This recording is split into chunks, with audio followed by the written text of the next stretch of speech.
I was born into a family of musicians. Wow. My mom, till today, she's still a music director somewhere.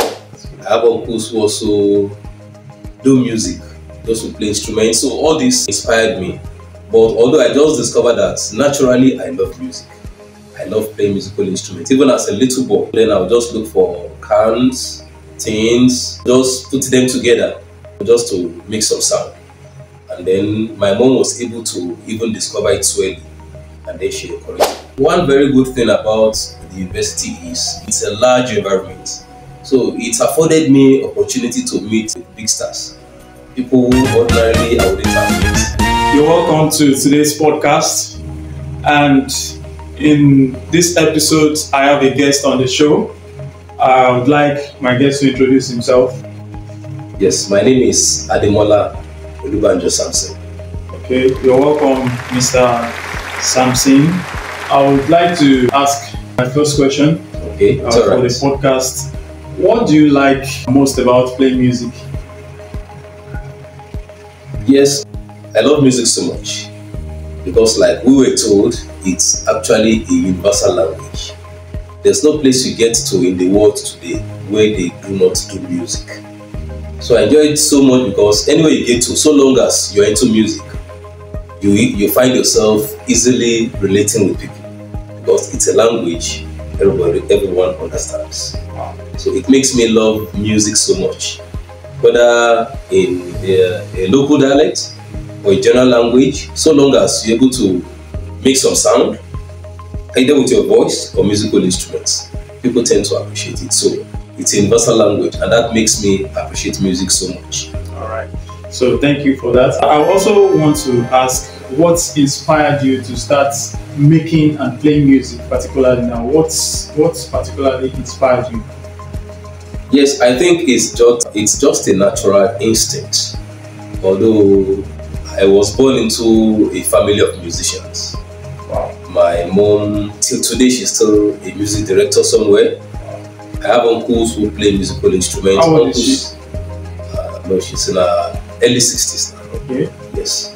I have uncles who also do music, those who play instruments. So all this inspired me. But although I just discovered that naturally I love music. I love playing musical instruments. Even as a little boy, then I would just look for cans, tins, just put them together just to make some sound. And then my mom was able to even discover it so early, and then she encouraged me. So the inspiration comes from things around me, my parents, and then I see it more as a natural instinct, something I just love naturally. Wow, great. So yes. It means you have more of a musical heritage. Yes. A very robust musical background. Yes. Naturally. Yes. Wow. And I guess, is that what actually inspired you to pursue a career in music? Yes, I think it's one of those things. Sometimes you may love doing something, but sometimes you see it as a passion or sometimes as a pastime. But I just discovered that I've been to so many places where ordinarily I shouldn't have been able to make a headway. But with music, I discovered I've been able to sit with great men, so to say. So I just felt, well, if this can make me sit with people like this, then I should be able to let me pursue this thing professionally. And even when I got to Oore-ofe as a music undergraduate, yes, I met with stars like Sunny Ade. Sunny Ade actually taught me. He's someone I always admire. As a young boy, my dad then would get his songs, he would play, I would listen to them, and also wishing to be like him someday. So when I met him one-on-one, and even as a lecturer to me, it was like a dream come to pass. It was like a dream. So Sunny Ade actually lectured you? Yes, he lectured me because I did production as my area of specialization, and he being into studio things and all the like. So he happened to be just a visiting lecturer to the university. So he took me studio production. That was such a great privilege. Yes, it's actually a great privilege. Something I've always longed for, and it eventually came to pass. So many things. Okay. So I understand you've had a close rapport with Sunny Ade, just like you mentioned. Yes. I believe there are other big musical icons that perhaps have an influence or have had an influence on your musical career one way or the other, whether directly or remotely? Yes. So who are some of, can you mention some of those? One very good thing about the university is it's a large environment. So it afforded me opportunity to meet big stars, people who ordinarily I wouldn't have met. Because being an undergraduate of music, people like beautiful Nubia, they always come around. Sunny Ade, Timi, Oshukoya. There was a time Two-Face also came around. Lagbaja, Said. It afforded me opportunity because they also see that as an avenue just to come around to. I'm going to see students of the music department, OAU. So most of these big shots, they come around.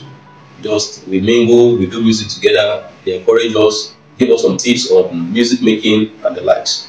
So aside Sunny Ade being a lecturer, it also afforded me opportunity to meet with so many big shots in the music industry in Nigeria.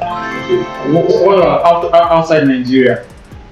Well, outside Nigeria, like you mentioned, indirectly. Yes, we can actually not see them. Yes. But somehow, the likes of Don Boy, okay, the likes of, although it's late, George Frederick Handel, his kind of music, the music of the Baroque period, there's a way, in my department, if you have to do anything, whether as a voice major or as an instrument major, you must do a music of the Baroque period. Because they see it as somehow technical, the period of so many counterpoints, contrapuntal music. So those ones also have influence on the kind of music I make today.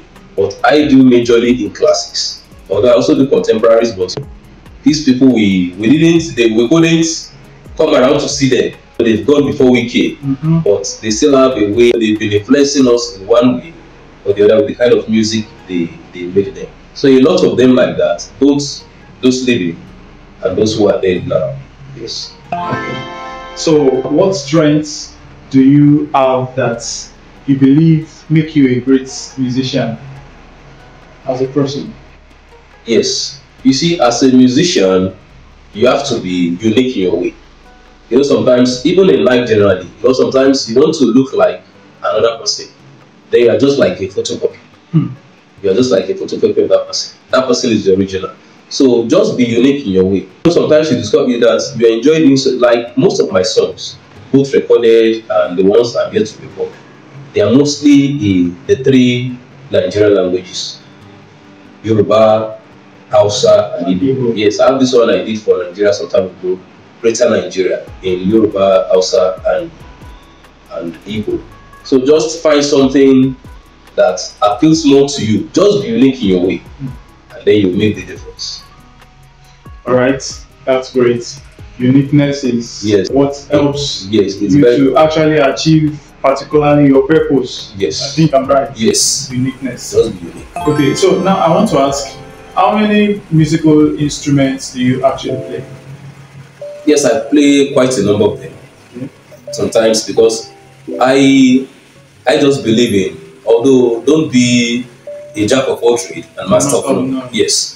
But as a musicologist, anytime I just find my hands on an instrument, even I may not play professionally, but at least let me just have an idea. Okay. Okay, so I play some professionally, some just to do them for a pastime. But I play quite a number of instruments. Presently, I play the organ for a church in the Bible. So I also play the guitar and quite a number of musical instruments. Okay. Yeah, so I may not really be able to tell you this is the number of instruments I play, but I know as a musical, because in school we also encourage as musicologists, don't just be lazy. A musician shouldn't be lazy.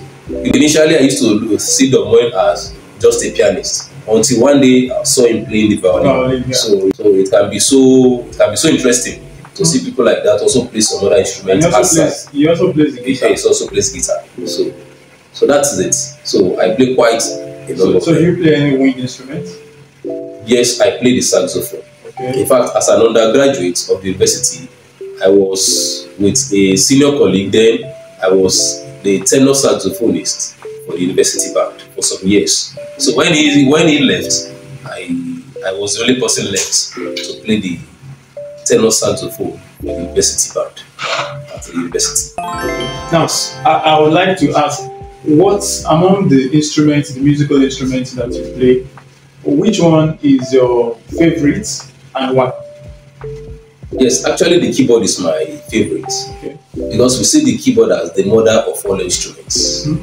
Yes, you know, the keyboard is such a unique musical instrument where if you're into production, you can do so many things on the instruments, even without other instruments. If you don't want to play some other instruments live, these are things Synchronize. you can synchronize, you can do on your keyboard. So it's like a universal instrument. It covers all other instruments. You can find their voices on the keyboard. And then you see, for this part of the world where we find ourselves, it's the, let me say, the most common instrument. Yes, some of these other ones you will not find them, but the keyboard is very common. Yes, unlike some other instruments that you will not easily find around. The keyboard is very common. That's great. So I love it so much. Okay. Yes. Now, what is it about the music that makes you feel passionate about it? What is it about that music that makes you feel, what music makes you feel passionate? You know, maybe genre, the music genre, or training style or something. What is it about that? Let's highlight that particular music. Okay, as in, what's the, it's not really so The clear. kind of music that makes you feel passionate, that when you are into it, Okay. you're performing that kind of music, Okay. you're really passionate about it, you can go all out and Yes. do your best. You see, naturally, I love classics, Okay. especially the hymns and the anthems. I don't know, even when I find myself amongst those who do contemporaries or some of these other genres of music we do in this part of the world, I still enjoy the classics. I do them because I have to do the other ones, maybe for sake of where I find myself. But what I love doing more More. is the classics. Mhm. I enjoy classics. The classic has a way of inspiring me. Anytime I listen to classics or anytime I play it even myself, there's this joy I derive in doing it. I have a joy in me when I do them.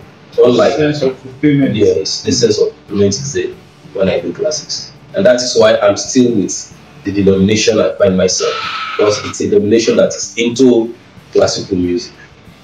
Yes. All right. Now, I want you to describe your favorite and least favorite parts about being a musician. Your favorite parts and the least favorite parts about being a musician. Well, the favorite part of being a musician is that you endear everybody to yourself. Because like I told you initially, that music is a language everyone understands. So if you do music, it's like you are all round. So it makes me enjoy it, the favorite part of it. But the least favorite part of it, sometimes people want to see musicians as vagabonds. Thank God now the trend is changing. Unlike before, when you say maybe you want to go and study music professionally or you want to go into music, people see you as this one is a beggar or he doesn't have anything to do. He just wants to go and waste his time. So, but the trend is changing. But that's the least part of it, the least favorite part, where people see music as something not so important. Sometimes a child will tell the parents, I want to go and study music. The parent will say, no, you can't go study music. Music does not put food on the table. Music will possibly make you go haywire or begin to do some things that are not good for the society. So that is the part where I personally don't like about the way people see musicians or the way they see music. Yes. Now, which instrument is your least favorite to play? Among all the instruments that you mentioned that you play, how do you try to improve yourself on it?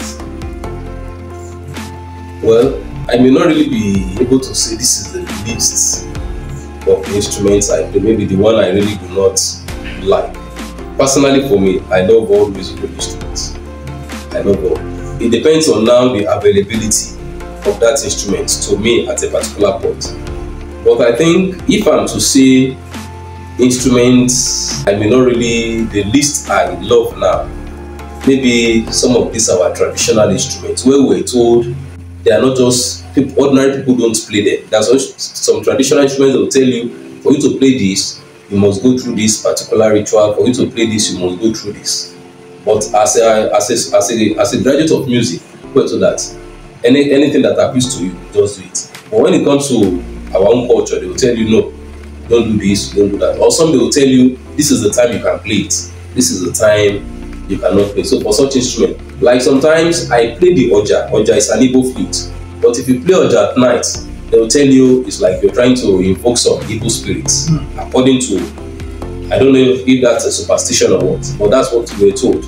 Or you play the record at night, that by the time you sleep, you know, some spirits will visit us. But because I also heard something I used to hear, they don't blow the whistle, or maybe like something like the flute in the night because of snakes or something like that. So yes, so I don't know if it's superstition or it's real, but for that reason, I really do not like those instruments the way I love some others. Okay, yes. Alright, so how about the musicians that inspire you? Are there musicians that inspire you, and what qualities do you admire about those musicians?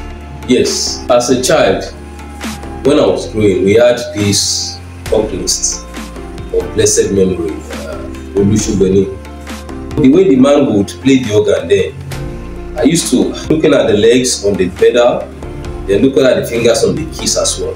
So I was wondering, I will go close to him, I'll be watching him. So I started, apart from the natural instinct now, that man also made me develop interest in organ playing. But unfortunately, I couldn't get opportunity to learn it there. But it's one of those who inspired me. Then as a growing chap, watching some of these contemporary artists on TV, those ones also inspired them, particularly my mom, because she's also a composer. So then she will tell me, come and take this metal. Now this is the beat you will beat. I want to compose. So I'll be beating and then she will be doing the singing, doing the composition. So she also inspired me. So your beating actually provided inspiration for a composition or what? No, she just to accompany and then make a composition just to give her the meter or the rhythm for our composition. Okay. But in a way, I also now fell in love with anytime she has to compose, I also get just something to beat to her composition. Sometimes she will tell me this is the way I want it. Sometimes she will do the singing, then I will just beat something. And then that also encouraged me. In fact, the first music book I learned sight reading from, my mom bought it for me. I was far away in my degree when she sent that book to me. That take this book. Never knew. She just bought. She went for a music workshop. She saw the book I bought and then sent it all the way from Ilorin to me in my degree. And when the book got to me, I started learning sight reading. Because initially, before then, prior to that time, I only do contemporaries. But when the book came, I started the sight reading myself. So you were still talking about more people that inspire? Yes, majorly, like I said, the organist there. But let me see my mom, then the organist, then people like Don Wayne, all these Western, some of these Western contemporary musicians. Yes, and that's why today, more of my songs, people tell me I sing like Don Wayne because I enjoy it when I play on the keyboard. I also sing. I have a friend when he plays, he won't be able to sing, or when he sings, so. But I do the singing and the playing at the same time, just like the moment. Yes, that's great. Yes, that's great. Is there any other musician? Is there another musician you've mentored or you trained? And I would like you to describe what you've done to help them. Wow. Yes. So many of them. Because even after graduation, we tend to fall into the teaching line where we teach people how to play instruments. We do vocal trainings for people. Yes, I've actually mentored quite a number, where today some of them are not even in Nigeria, some are not in Ibadan, where I taught them how to sing, some how to play instruments. Some have albums now to their credit, but majority of them, at least I have one now in the UK, the other one has gone to Abuja now. She's married, so she's in Abuja now. And a few of them like that. Even in some of the schools, when we go to teach music, they'll tell you, oh, sir, I want to be recorded, please. Can you put me through? And then we put them through and we go to the studio to do recordings. Interesting. Interesting. So you teach people how to play musical instruments. That's great. So what's been your experience teaching people how to play this instrument or that instrument, or mentoring people musically? Yes, the experience has been actually wonderful because, like I said, music is just universal. So the experience has been wonderful because you discover that there's no sector of the economy now that doesn't really do music. There's no place you find yourself. You see, you may be into some other things, but the music is like universal. I have doctors who make music. We have lawyers who are into music.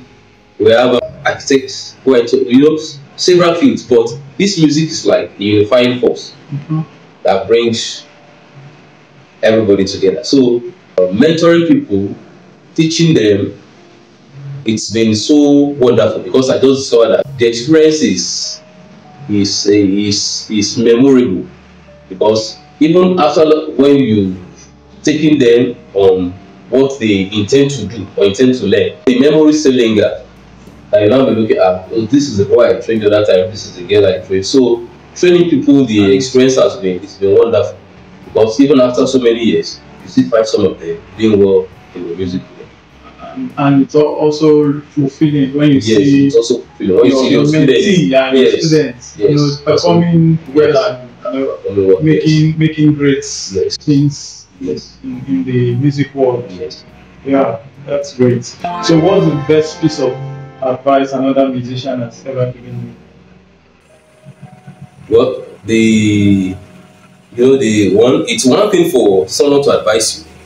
It's one thing for you to go by the advice. It's another thing for you to also discover it. So, but like a senior colleague, the advice she gave us then is that just be unique. The uniqueness in the way I will make my music is not, even having Domain as a mentor doesn't mean I will be like him originally. It's just that I'm looking up to him for knowledge and for some other things. But the point is just be unique. Be yourself. Be yourself. And be the best version of yourself. Yes. All right. So now you've been to several shows, many shows. Right. And there's this thing called stage fright when you want to perform or minister or what have you. How do you undo that kind of feeling, stage fright? How do you manage it? How do you handle it? When you go for a show? Well, I've been to several shows, mostly church shows. But you see, when it comes to stage fright, sometimes it's natural. But I do tell people, if you don't, where you have stage fright is when you are not too sure of what you want to do, or maybe you are not too certain of. But once you've practiced and you are sure of what you want to do, then I see no reason why there should be stage fright. For me, sometimes before you mount on the stage, you may have it, but when you mount on the stage and you are sure of what you want to do, you are confident that, okay, maybe you want to play or you want to sing and you know what to do, then that shouldn't give room for any stage fright. But when you have stage fright, I don't tell you, because there's something still wrong somewhere, and most especially if you are not well prepared, you are not too sure. It's like calling someone for an interview, maybe on a particular field you are not familiar with. Definitely there will be that fright. But if it's your own field that you know the in and out, you understand it inside out, then there should be no fright. At least anything that comes from the panel should be able to. So for stage fright, I really don't have that, because before I go for any administration, one, you have to pray, and then two, just get yourself prepared, and then you are good to go. On a particular day, I was in church, we were to minister. Suddenly the gen went off. So and the keyboard, the song, we have to use the keyboard. So I thought, what to do? And I don't like singing where there is no instrument. So I quickly asked somebody who stays close to the church and asked a box guitar, please help me get your box guitar. Went home and brought it, and then we were able to minister. And then even the man of God, after the ministration, he commented that, wow, thanks for this improvisation. Although there was no light, no keyboard, but So once you are sure of what to do, there shouldn't be room for any stage fright. Wow. Yes. So knowing how to play another instrument was an advantage at that point. Yes, it was an Serving the advantage. situation. Yes, Wow. it was an advantage. That's great. Yes. That's great. Now, sometimes when it's not unlikely that a person might be performing or playing, and the audience might feel bored. You read it On their faces. across their faces across the audience. Yes. So in that kind of situation, if you have ever experienced it, what do you do at that particular point? Yes. You see, that boils down to being unique. Because it's like giving a child amala in the morning. You give a child amala in the afternoon. Then you give that child amala again in the evening. If the child becomes bored with that, what kind of food is this? Or if you have something different in the morning, something different in the afternoon, then the child has variety. You see, most of that's why the uniqueness now, just be unique. Now, if someone administered before myself, and then by the time I mount on the stage, I still want to go the way of the previous minister, then people will look at it that it is what we had the other time that, so it makes them become bored. It's like a preacher. We are preaching and there's nothing, no variety, so people become bored. But by the time you bring your own something, your own uniqueness to stage.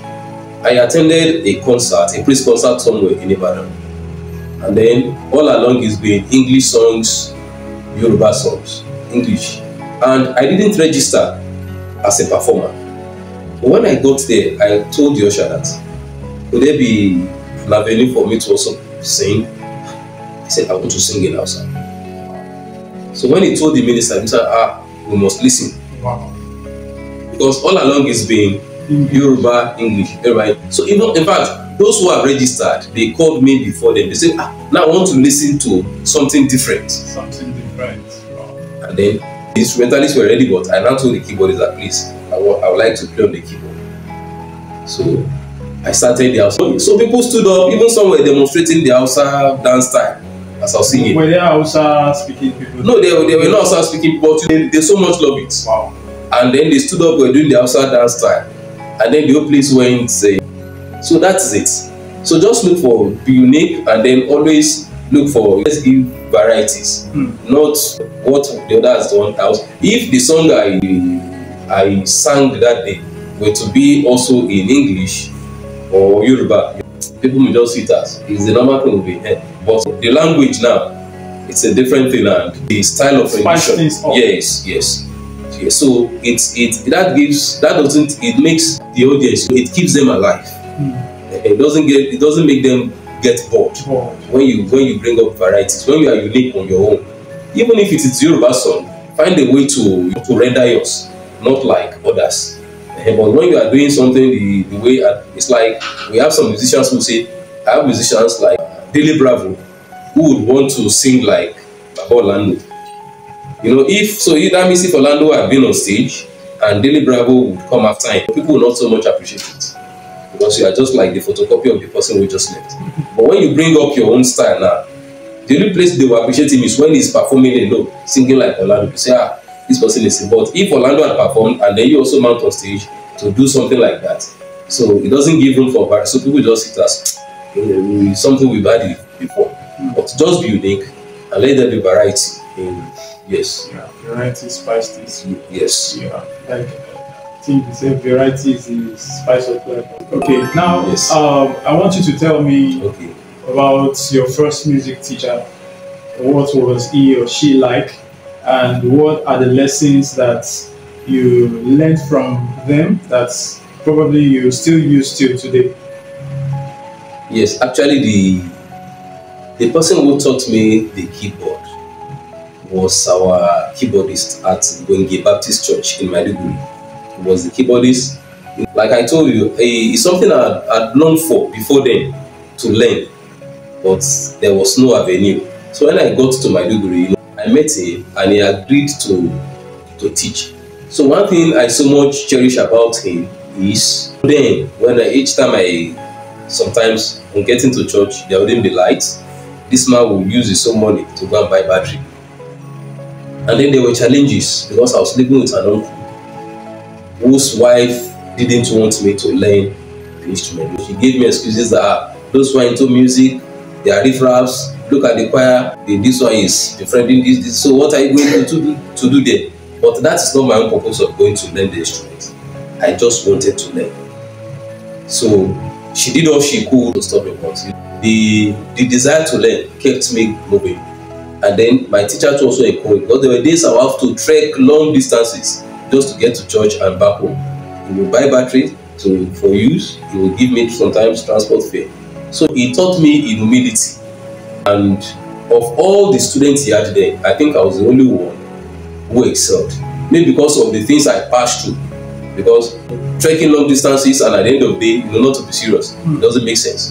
So he also encouraged me. And until today, we still relate. Although he now sees me as better than him, because each time he looks at some of my videos and then some of my playing, he tell me, you are now my master. I say, no matter how, I be better than you, as you have put it, but you are still my teacher. So I learned humility, and then he also inspired my kind of music. Yes, sometimes he who teaches you will also have a way of pushing you to the angle you should go. Yes. He also influenced my kind of music. Yes. That's great. Okay, so have you ever participated in music competitions before and something like that? Yes, but not for myself, for my students. Okay. Quite recently, I did one at the University of Ibadan. My students actually came first. We had about 50 schools. Although at the end of the day, I was able to see what gave us edge.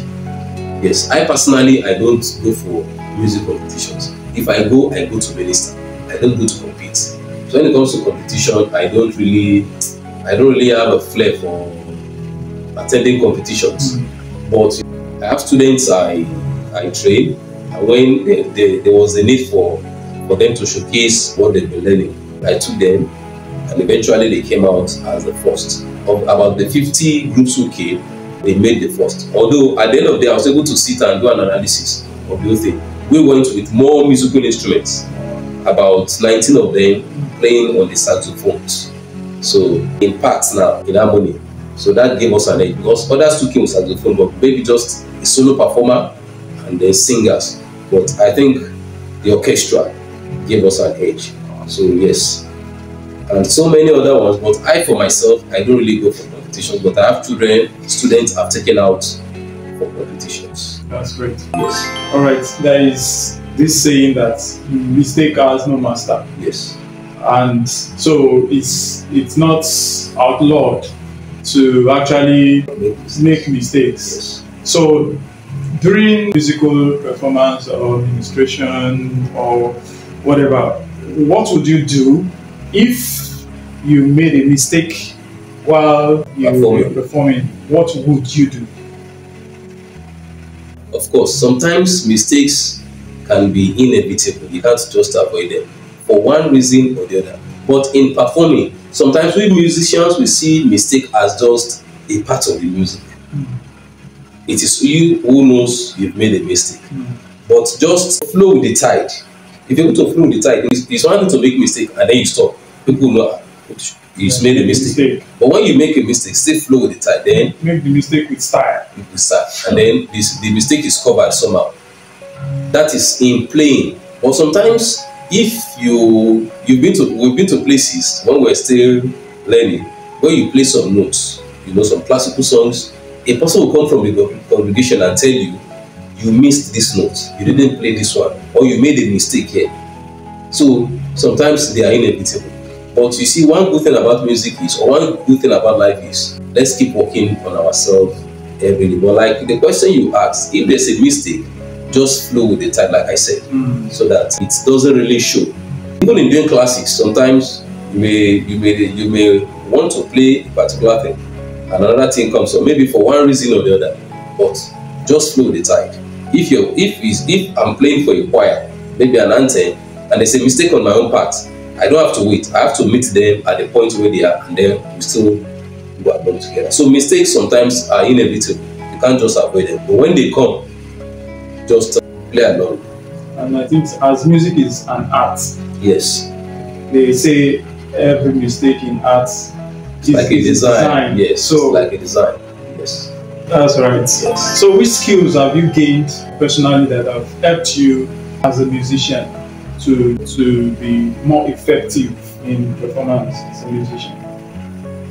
You see, as a musician, you see the entire body, it helps the entire body.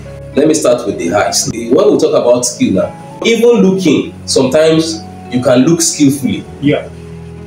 You can hear skillfully. You can sit skillfully. Yes. Mm-hmm. You see, music, especially those of us who do classics, there's a way it helps the eye. That people now be wondering, how did you see that thing? There was a day some people were discussing something, and they were on a very low tone, but I heard all that was discussed. Then I told them afterwards, I said, these were the things you had. They said, how did you hear that? Because it helps, there's a way it trains the mind, music. It trains the eye, the ears, the fingers. Sometimes when people shake me, they say, these fingers are so soft. Then, these fingers are so, because the skill, so it even helps you in handling things, even at home. Because as you play on these keys, you know, it softens the fingers. Then your ears are opened.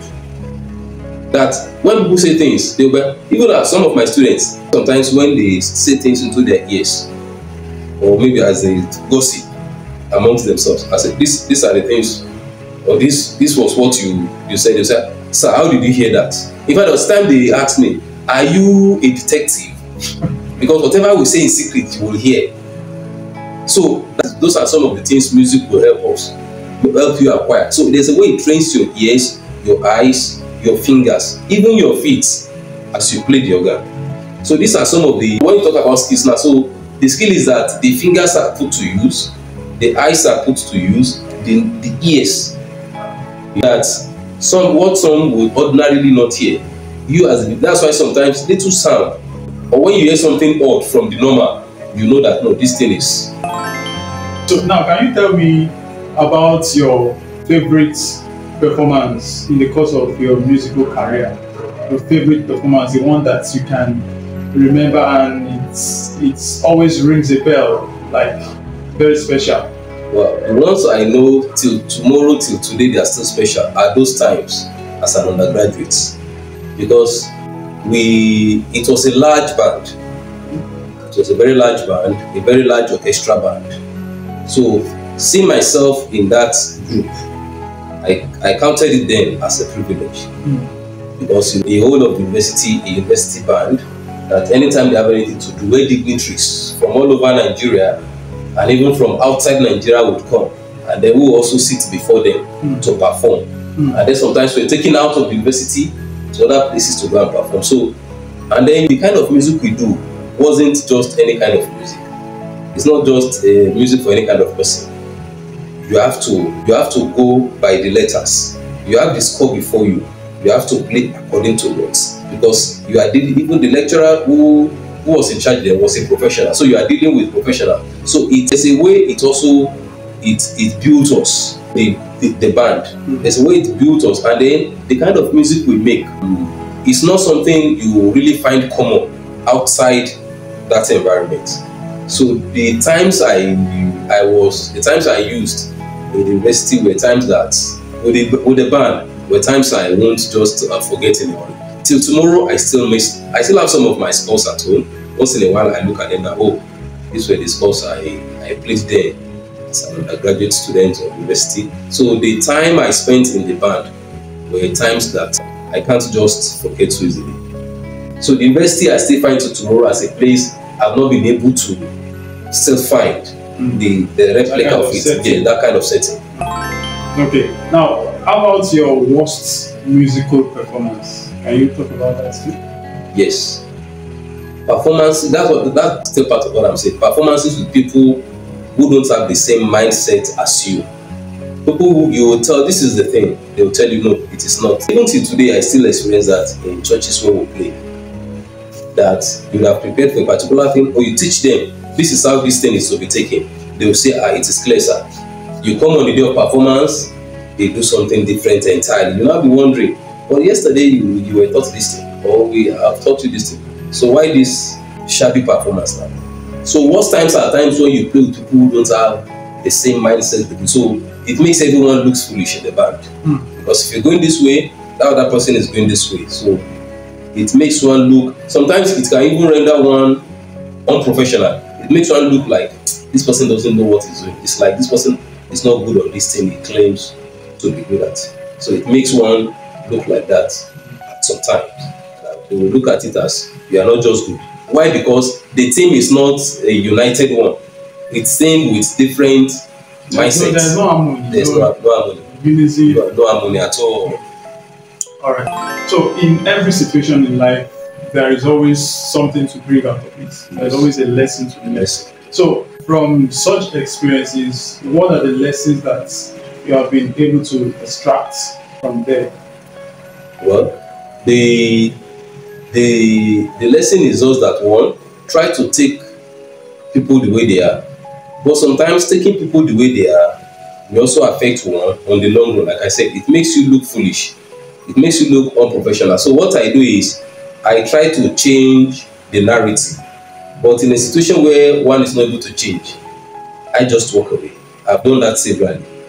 I'll just walk away, because by the time you now see others in the congregation or other people from who are not part of the band coming to tell you, this thing you are not enjoying what you're doing, and you know the reason why they are not enjoying, because there's no harmony. So the best bet is in trying to change it, and it's not changeable, because sometimes you cannot just, somebody who has been playing for years the wrong way, just want to change that person overnight, and especially for somebody who is not teachable, then it becomes a problem. So the best bet, what I normally do is I just walk away, rather than finding issues. Because we've seen bands where instrumentalists will have to be exchanging blows because there's no harmony. You know, they'll be telling themselves, especially in all these church groups where instrumentalists are just selected, and you see, they don't know each other or one another prior to that time, and the kind of training they had are not same. Maybe this one is a tumba boy, this one is a classical person, this one is a jazz person, this one different styles. So coming together becomes important. Sometimes you can still, if they are teachable, of course, even in the university, you can't say we all have the same music background. Yes, but by the time we now come together, this is the where we find ourselves. This is the kind of thing they make here. So we tend to fall in line. So if you're in a church where they're into classics, so you also fall in the line of classics. But they will still want to retain the kind of music they do. If you're in the contemporary church, do contemporary music.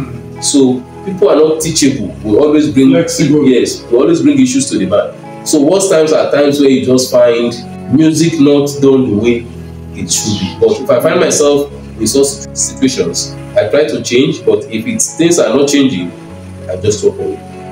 Right. Now, can you share a funny moment or kind of embarrassing moment? You know, there are moments that while you are into it, it's embarrassing, but after, it now, when you are reflecting on it, now becomes funny. You laugh and laugh and laugh. But while it's happening, it's playing out live, you can't laugh because I believe you have encountered such.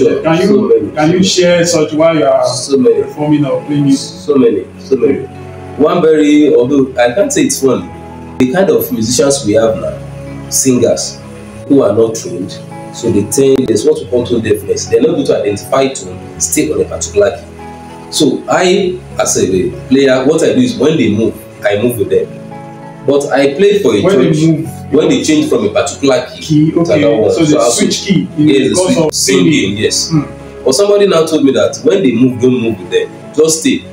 They will come back. But these are not professionals. Backing up on the on the keyboard. Yes. Okay. But some of these singers they don't even know they have moved. So there was this program I was invited to come and play, to go and play. I was on the keyboard. The lady singing had moved from the key to another one. So I didn't move, thinking she would return. So it was somebody from the congregation who now came and then struck the key of the singer, said, "Mr. Man, this is the key." Wow. So I felt bad. I felt very, very bad. And before then, prior to that time, They've told them, the keyboardist who is coming is this, is that, is that. So the expectation was, yes, the expectation was high. But when the man came, and I was just in front where everybody could see. So he came and struck the key, said, this is the key.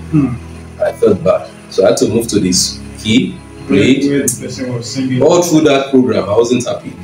Since then again, if you move, I move with you. If you stay, I stay. So it was a bad moment, but the lesson there is that when the lesson I learned, when they move, I move with them.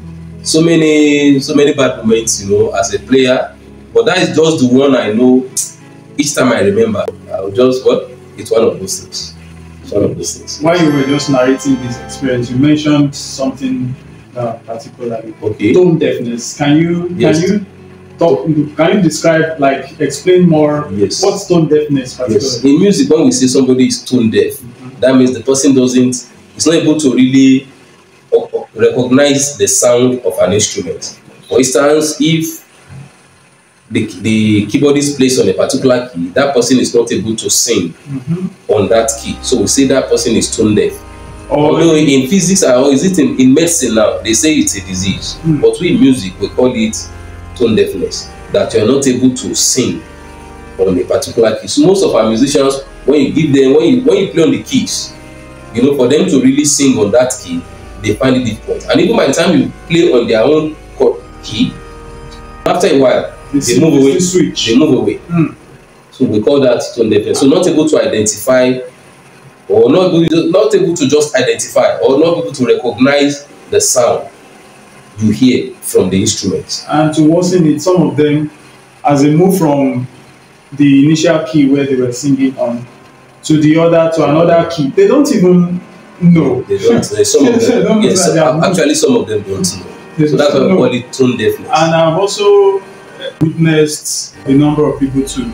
You tell them, call me, and you're saying, so say me. Yes. I think that's it's also part of the tone deafness. Yes, it's also part of the tone deafness. Yes, not able to recognize a particular pitch or repeat it after the instrument. So is there a way to cure that? Like you said in medicine, it's a disease. Yes. Is there a way to cure the disease of tone deafness? Is there maybe musically? Is there a musical therapy or something to change that kind of? Well, I think that kind of thing. I think it's more of trainings. Train and retrain. So someone that is tone deaf can be trained. So that is tone deaf can be trained. But see, one thing about musical, like I told you, see, sometimes you just have it in you naturally. That on whatever key an instrument is playing, you just discover that you key in naturally. I have a student I take presently, teaching him how to play keyboard. But the student doesn't understand beats. If a beat is going this way, maybe 4/4, he may be playing 3/4. So one day I do have issues with him when it comes to, because I play some recorded songs that, okay, let us play according to this recorded song. So one day the dad called me that he noticed that even right from the boy's childhood, that he couldn't just recognize beats. But as small as I have a small boy at home, as small as he is, each time he listens to his song, by the time he beats on the table, he keys into the rhythm of it. So that means it's a natural thing. But if you don't have it naturally, it can be cured too by constant practice. So somebody who is tone deaf, just get a trainer and then work on yourself, get the trainer to train you. By the time you do it over and over and over, it may take time, but I believe the person will still come over it. Yes. Okay. Now, how do you approach incorporating different languages or cultural influences into your music?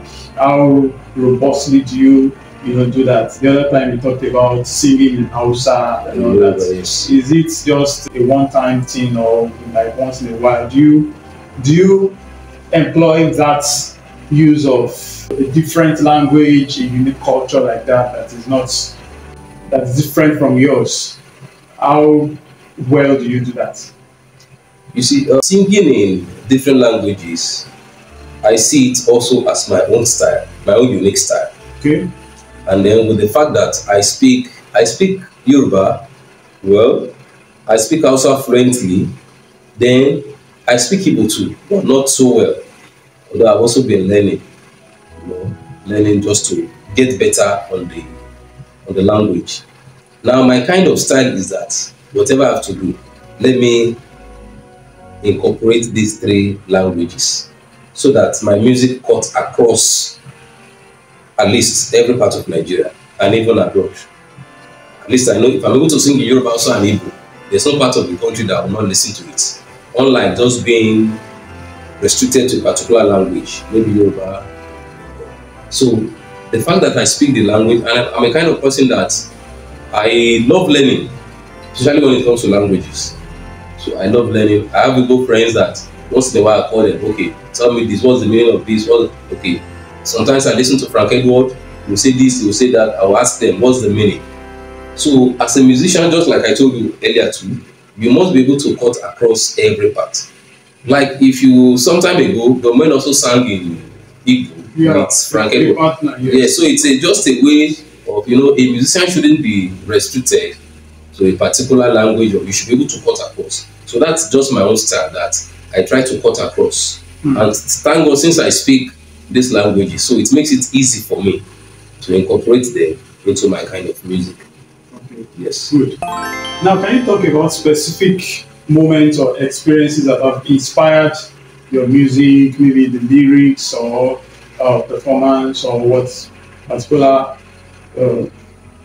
Yes, most of my songs, like the first song I did for Nigeria, Greater Nigeria, being in the north for so many years, I discovered that the oneness is not there as it used to be. Because when we were growing outside Igbo, Yoruba, we see ourselves as brothers. But over time, I discovered that we are all on our own. Everybody willing to stay on his or her own.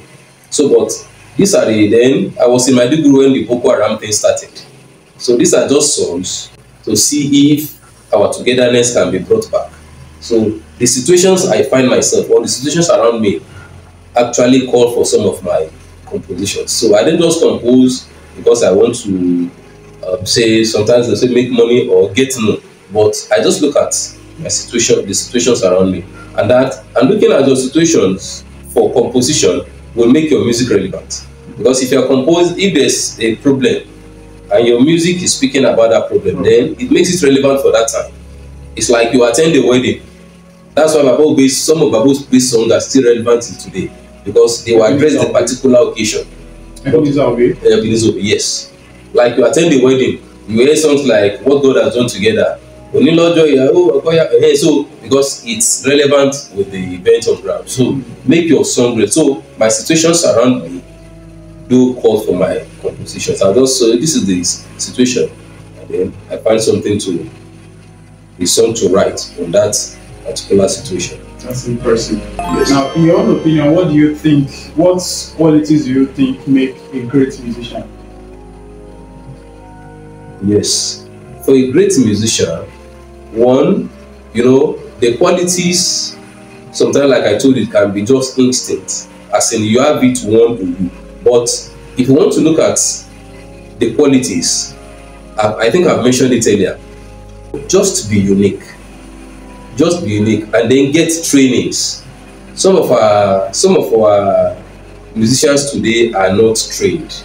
They are just have the opportunity to blow, so to say, like the normalists, and that's why sometimes you find them very relevant for some time, and then after some time you see them off the scene.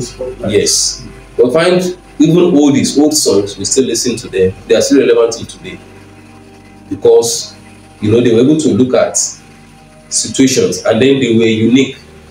So what makes a good musician? Just be unique and then be relevant. Be relevant.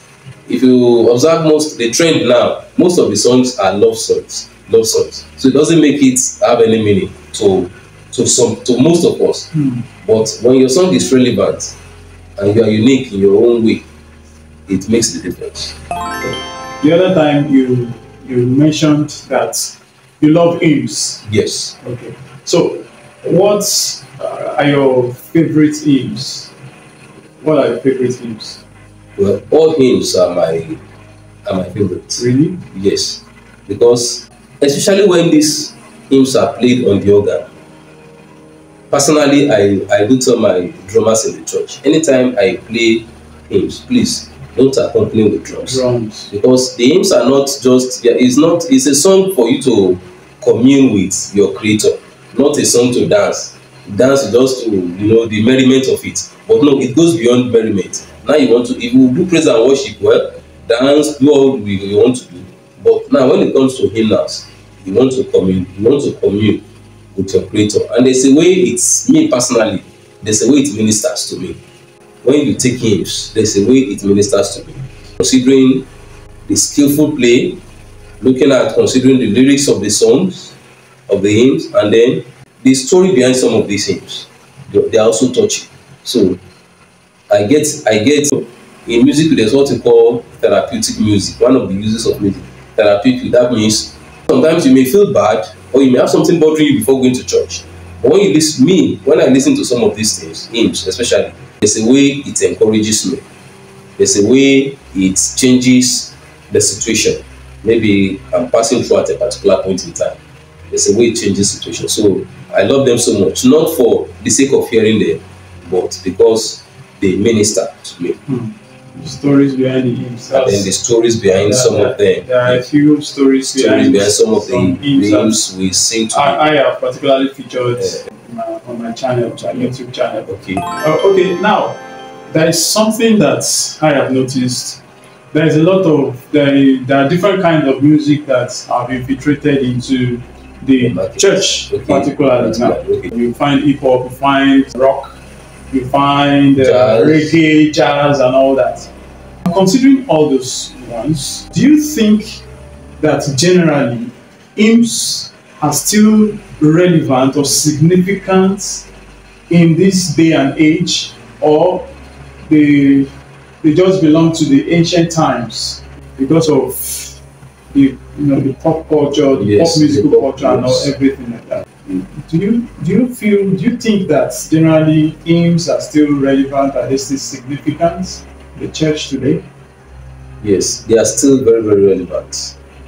Yes. One, it depends on the congregation you belong to or the denomination. If it's a contemporary church, they may not, in fact, some don't even do it at all.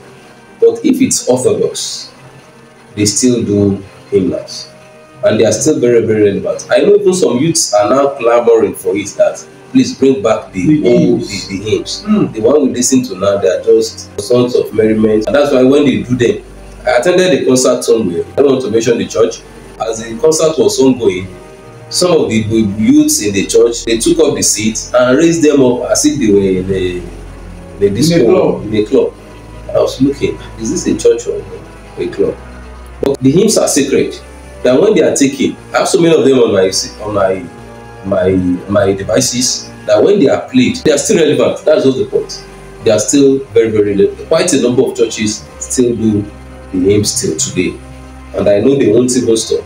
For those not doing it, I know someday they also return to them. So the hymns are still very, very relevant.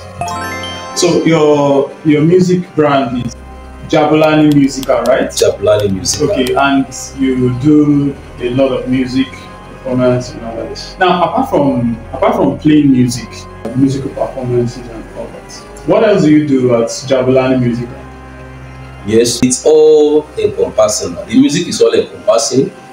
Aside singing, playing instruments, we also sell musical equipment. We repair, we install, we also do trainings, vocal and instrumental.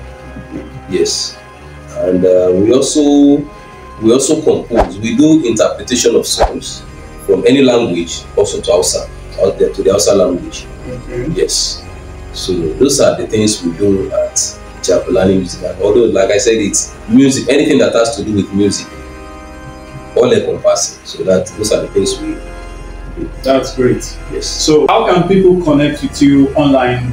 What platforms are you live on? Are you active on?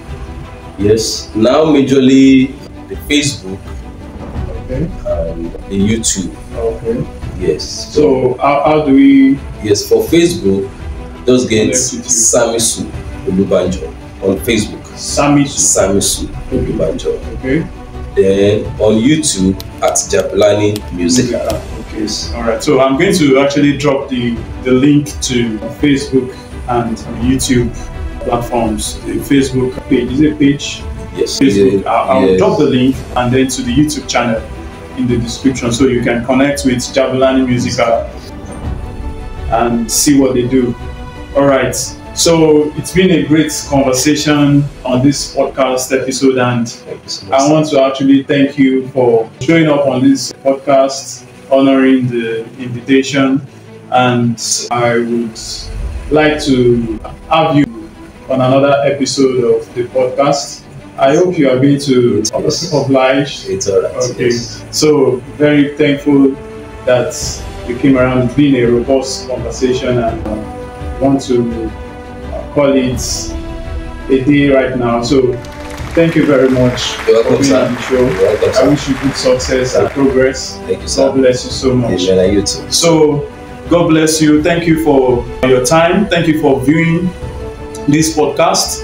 And I want to tell you, as before, that you should stay blessed.